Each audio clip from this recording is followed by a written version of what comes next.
वरदान था ब्रह्मा जी के द्वारा जो होलिका को कोई भी अग्नि संसार की उसको जो भी स्पर्श नहीं करे। और अहंकार ने क्या सोचा, बोला कि इस बालक को उठा करके वो होलिका की गोद में बैठा और अग्नि जला। और अग्नि के अंदर क्या होगा, बोला प्रहलाद जल जाएगा, होलिका बच जाएगी। क्योंकि होलिका के पास में जो वस्त्र है वो वस्त्र ब्रह्मा जी के द्वारा दिया गया है। और जो वो वस्त्र पहन करके बैठेंगी वहां पर अग्नि उसको स्पर्श नहीं करेगी, चाहे कितनी जल्दी चिता पर बैठ। पर उस अहंकार को क्या मानता कि जहां पर उनको कहते हैं कहावत जिसका बाल भी मंगा नहीं हो, बाल जब आपको कर सके जो जग बैठ होनी तो हो कर रहे कल होनी ना होए और जागो रात में संयम पर। होलिका की गोद में प्रहलाद जी बैठ तो गए, पर बैठने के बाद में क्या हुआ, अग्नि जली। और अग्नि जलने के अंदर क्या हुआ, उन्हें जो होलिका का वस्त्र है वो प्रहलाद जी के ऊपर आया। और जो प्रहलाद जी के ऊपर वो वस्त्र आया तो होलिका का दहन हो गया और प्रहलाद जी समाप्त हो। प्रहलाद जी आगे समझ में, ये जो कल आपने लकड़ियां जला करके होली पूजी थी, आप लोग तो खाली है ऊपरे धरी जाते हो और पूजा से कर जाते हो। इसके पीछे जो रहस्य है, और वो क्या रहस्य, बोले जिसने इस होलिका को पूजा, जैसे दशहरा आता है बुराई के ऊपर अच्छाई की जीत होती, ऐसे ये जो आज का दिन है ये वो आज का प्रतिमूर्ति है। जैसा हमारा दशहरा होता है, बुराइयों के ऊपर अच्छाई की जीत हुई है।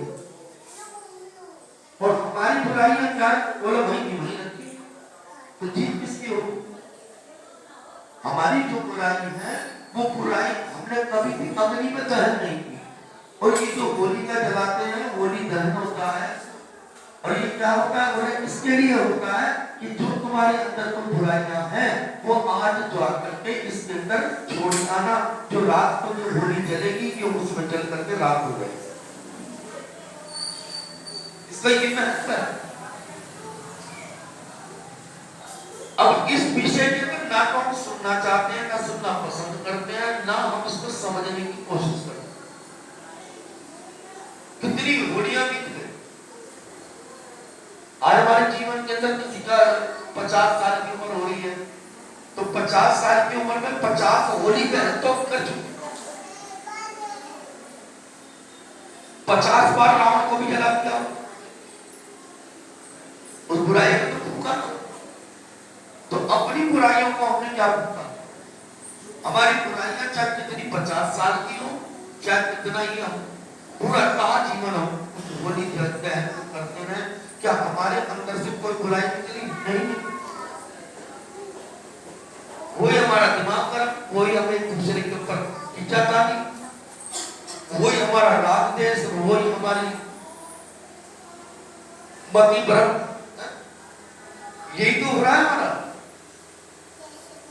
तो फिर उस होली को पूजने का महत्व क्या हुआ, पूजन का कारण कुछ भी तो नहीं हुआ।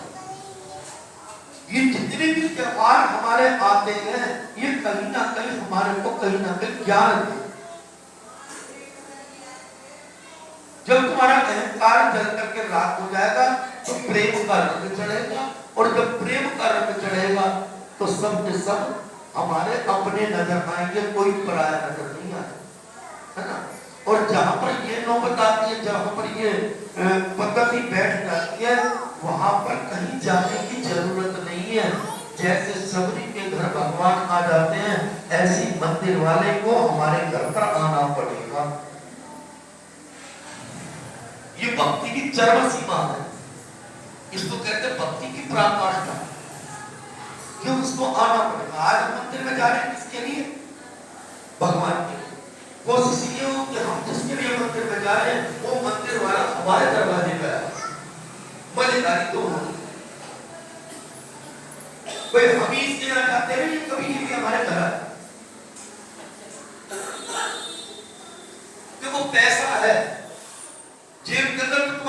त्योहार है नहीं है।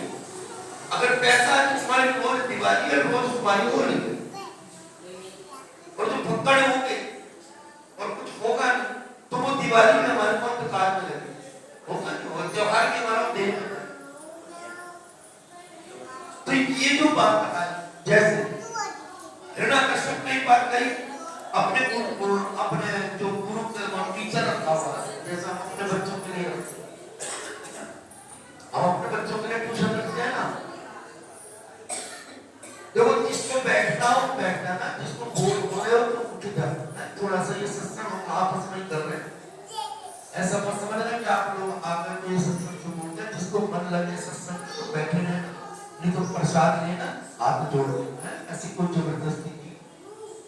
कभी आप लोगों को भ्रम में भी होगा आज हम कैसे पढ़े हो, ऐसा कुछ भी, पर शांति से उसको सुनने की कोशिश करो।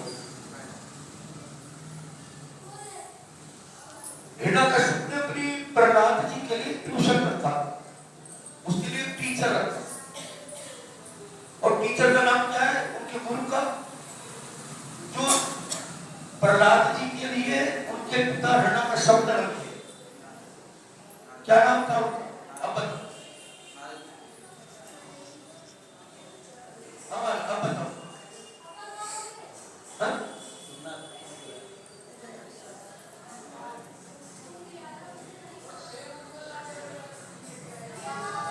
केवल इतना याद रखो कि गोवर्धनी से आगे मुझ पड़ेगा, उससे पहले भी कुछ पड़ेगा।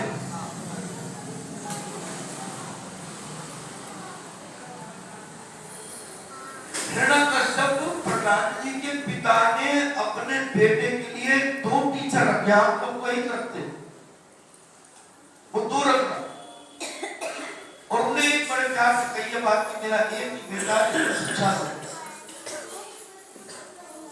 और जो वो टीचर रखे थे, एक का नाम था संतक और एक का नाम था अमर। क्या नाम था? जिसको दोनों को मिलाकर कहते संतामर।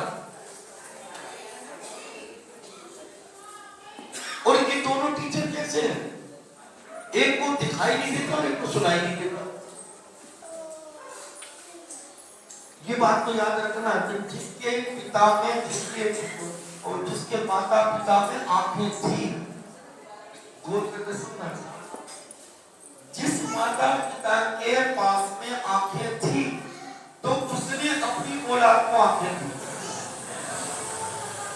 कि बेटा गलत मत चलना, बड़ों का संग करना, भक्तों का संग करना, साधु संतों का संग करना, उनकी सेवा करना, गलत संगत में मत पड़ जाना। यानी कि माता पिता जागृत अवस्था में है, माता पिता की आंखें खुली है, और जिस माता पिता की आंखें खुली थी तो वो अपनी औलाद को आंखें दिखाई, और वो कौन थे? दृष्टा। पांडव परिवार में था ना, पांडु के परिवार के अंदर उनके माता पिता की आंख खुली थी तो पांडवों को आंख दे दी, और ये कहते हैं पांडवों को कि भाई बड़ों का सम्मान करना, कोई मतभेद मत करना, भगवान हमारा साथ। और जिसका टीचर ही ऐसा हो, जिसको सुनाई भी नहीं देता और दिखता भी नहीं, तो वो क्या बच्चे को पढ़ाए? हिरण्यकश्यप बार-बार पूछता है कि बता मेरे बेटे को क्या, अपने बेटे को बुलाया, बेटा तूने क्या पढ़ा? तो क्या कहा उन्होंने कि पिताजी मैंने तो केवल एक ही चीज पढ़ी है कि संसार का अधिष्ठा देवता केवल नारायण है। कौन है? नारायण है, और इनके अलावा मैंने कुछ नहीं। सिया राम मैं सब जग जानी और करम प्रणाम जोरी जुतवा। इतनी बात सुनकर के आंख में खुला हो जाता है, और फिर उन्हीं टीचर को डांटता जाता है, तो मेरे बेटे को क्या उल्टी शिक्षा देगा? नारायण का नाम उल्टी शिक्षा लगती है, क्यों? क्योंकि अहंकार, और अहंकार आता है 4 जगह से। कौन कौन सी जगह है? 4 जहां से अहंकार आता है, आज भी है। अहंकार आने के केवल 4 स्थान है, बाकी 5वां बना ही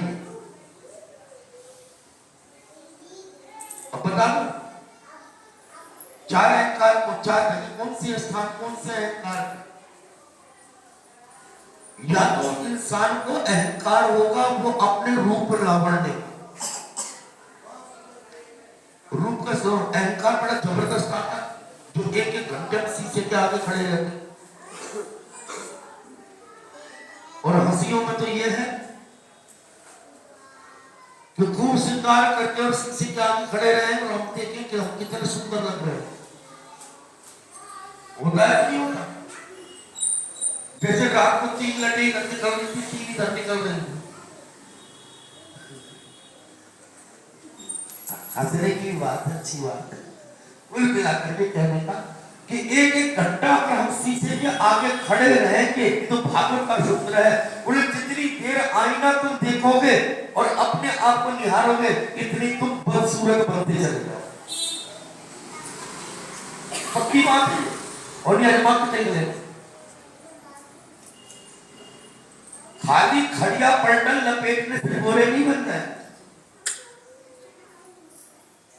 इसका मतलब वो कहना क्या चाह रहे, बोले सबसे बड़ा अहंकार किसका है, बोले रूप का। और इस रूप के आगे आदमी आदमी को समझता है।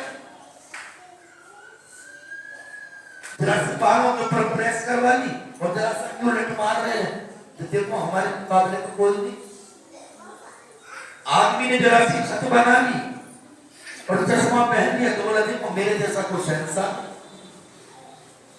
हो रहा नहीं हो रहा। इसलिए सत्यों की एक भाषा है और सादगी में जो आनंद है वो कहीं नहीं, जो सादगी में आनंद है। और मैं सच्चाई बताऊं तो मैंने अपने अंदर एक मैं बहुत पहले बहुत बैठा हूं, बोले आप चाहे 50,000 का सूट पहन करके चलना और मैं केवल धोती और कुर्ते में चलूंगा, जो परिणाम मुझको हो जाएगा वो 50,000 वाले सूट को नहीं होगा। होगा क्या? हमारे तरुण सागर जी महाराज चलते पे तो वस्त्र ही नहीं, और उनके साथ में कोई मर्सिडीज गाड़ी के अंदर चल रहा हूं और कम से कम 1 लाख का उन्हें कपड़ा पहन रखा हूं, 50,000 का जूता पहन रखा हूं, फिर भी हमारे जिनके वस्त्र शरीर पर नहीं है उनको दंडवत प्रणाम, और जो कितनी हाई लेवल के ऊपर चल रहा है उसको हमको आंख नहीं उठा देना, देख भी नहीं रहा उसको, तो बड़ा कौन हुआ? बड़ा कौन हुआ? सादगी हुई ना, सादगी बड़ी हुई।